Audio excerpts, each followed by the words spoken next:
Hi guys, Nick here. Today I'm going to be giving my 5 reasons as to why I believe Aerith won't die in Final Fantasy VII Rebirth, starting from reason number 5 to reason number 1 as the most important. Okay, reason number 5.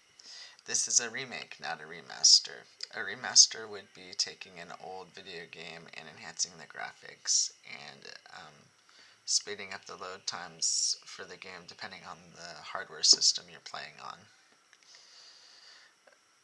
A couple games, as an example, would be the Crash Bandicoot trilogy or the Spyro trilogy. Heck, even SpongeBob Battle for Bikini Bottom got a remaster a couple years back called SpongeBob Rehydrated. Anyway, again, they don't really do anything to change the story, they just enhance the graphics and speed up the load times depending on the hardware system you're playing on. Now, with a remake, the developers can take what made the original story so good and put their own spin on it. And there's a couple key differences from the original story and the remake. For example, when Cloud first meets Aerith in town, in the original, we would have to pay 1 gil to get the yellow flower, or we could just choose to leave. But in the remake, she gives us the flower no matter what, so I found that little change very interesting.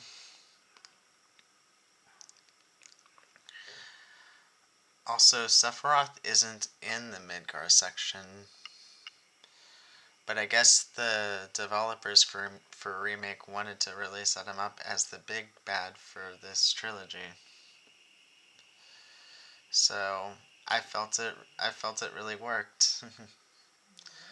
Also, another difference when compared to the remake and the original is that characters such as Jessie, Wedge, and Biggs get a lot more screen time and information than they did in the original. I don't know if they ever did get any information or screen time in the original. But like especially Jessie, like her wanting to be an actress, that's really cool. I like performing as well, so um that was um nice nice little inside info that we got to know more about her. Alright, reason number 4. Aerith seems to know a lot more than she's letting on.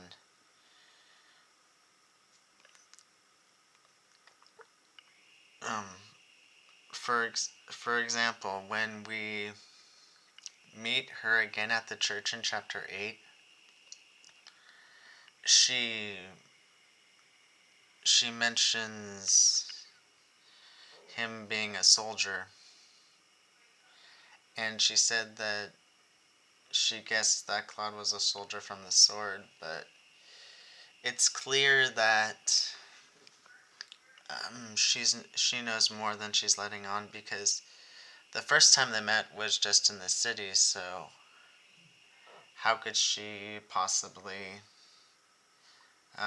just guess that from looking at the sword? Plus at the start of chapter 18, in her confrontation with Sephiroth, she mentions that the light portal that she created is freedom, terrifying freedom, and that they'll be changing their destinies once they go through and stop the whispers. So, yeah, there's a lot to Aerith that we still don't know yet.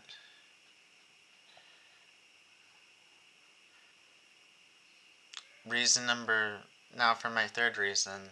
Cloud keeps having visions of Aerith,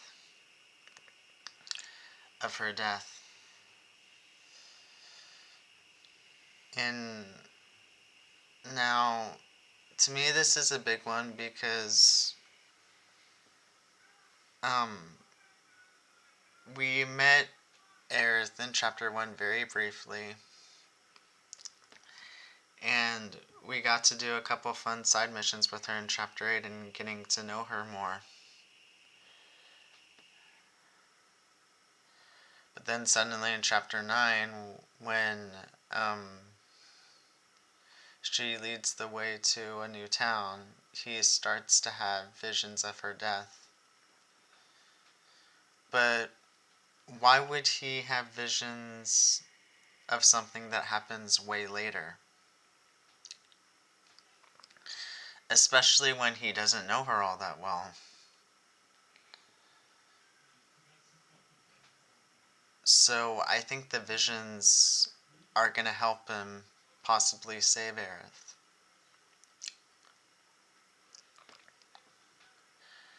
Okay, reason number 2. They're playing with alternate timelines. Now, for those of you that have played the game, you know that there was the infamous cutscene with Zack about to charge at gunmen, and he was going to sacrifice himself or be killed. And in the remake, that doesn't happen. Because the Arbiters of Fate are destroyed by Cloud and company. And that's also another thing. The Arbiters of Fate are there to make sure that we're on a destined path. Like, they want this remake to be like the original story. It's very meta commentary. But now that the Whispers are destroyed, the story can go in any direction that it wants to. So, Zack is alive, and one of the big reasons why it's an alternate timeline is because they intentionally showed a different breed of that dog that we saw on the wall, that beagle. It was clearly a different breed on that bag. I don't know what type of dog breed that is because I'm not good with animal breeds, but I know for a fact that was a different dog. Anyways, so clearly it's a different timeline. Not to mention Biggs is alive. So that was a big shocker because I thought he was dead because he died in the original game, but somehow he survived.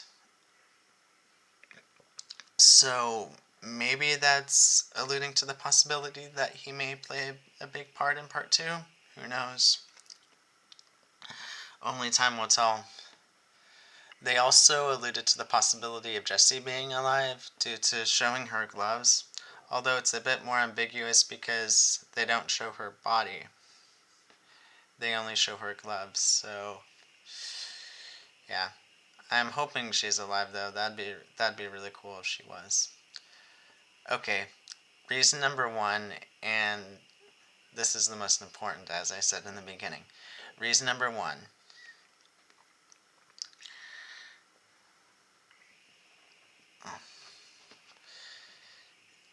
It's that it's an untold journey. The unknown journey will continue. If Aerith were to die, it would defeat the purpose of this being a retelling or a reimagining, because the final quotes of the game read in remake, the unknown journey will continue. So if Aerith dies, then I feel that defeats the purpose. And I know some of you, or maybe a lot of you, are going to disagree with me, and that's completely fine. Because, Aerith's death is iconic and very important to long-time Final Fantasy VII fans overall. And I know how important her death is to this story. And I did read that one of the writers for Rebirth, or it might have been Tetsuya Nomura himself, saying that one character will die in part 2 and that character will stay dead, so no resurrections or anything like that. So, yeah. I'm hoping it's not aerith because, as I said, it defeats the purpose of it being an unknown journey. But only time will tell. And if aerith does die, then it just shows that some stories just can't um, um, just can't change the most crucial points. But only time will tell. I've also watched this video called The Misconceptions of Aerith's Death. It's a really good video. It's a very good video, actually. However, even though he brought up some really good points about the misconceptions of her death, he's still in the belief that Aerith needs to die. Or not needs to die, but believes that she's gonna die. And a part of me feels that she's gonna die, but another part of me hopes that she lives so that this story could go in a completely new direction for part 3. I've also watched videos of where people have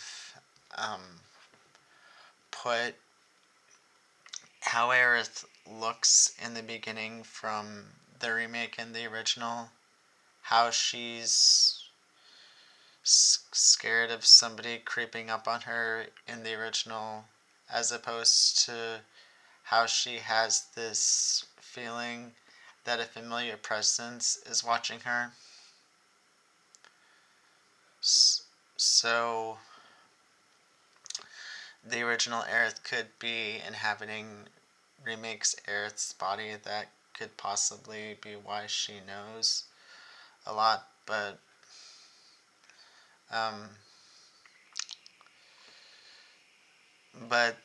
that's just speculation for now, but it's good speculation. Anyways, those are my 5 reasons as to why I believe Aerith won't die in the sequel, Final Fantasy VII Rebirth. I know there's still a strong possibility that she will die, but, I'm just giving my reasons as to why she won't die. And again, if she dies, then we just have to accept it. Anyways, guys, thank you so much for watching this video. Let me know if you agree with my reasons or if you have completely different reasons of your own. I would love to know. By the way, I'm probably not going to be playing Rebirth till April just because around March I'm taking a break from video games just to focus more on IRL stuff. But I'll be playing Rebirth around April, either early April or mid-April, definitely around that time. And I think it's actually kind of good that I'm giving it a little bit of a wait, because I'm the type of gamer that rarely goes back to a video game once I complete it. So, yeah. I'll leave my Twitch handle in the description if you guys want to check me out on Twitch. I'm streaming tomorrow, actually. So, yeah. Anyways, again, thank you guys so much for watching. I hope you have a good rest of the day, and get hyped for Rebirth. Alright guys, take care. Bye.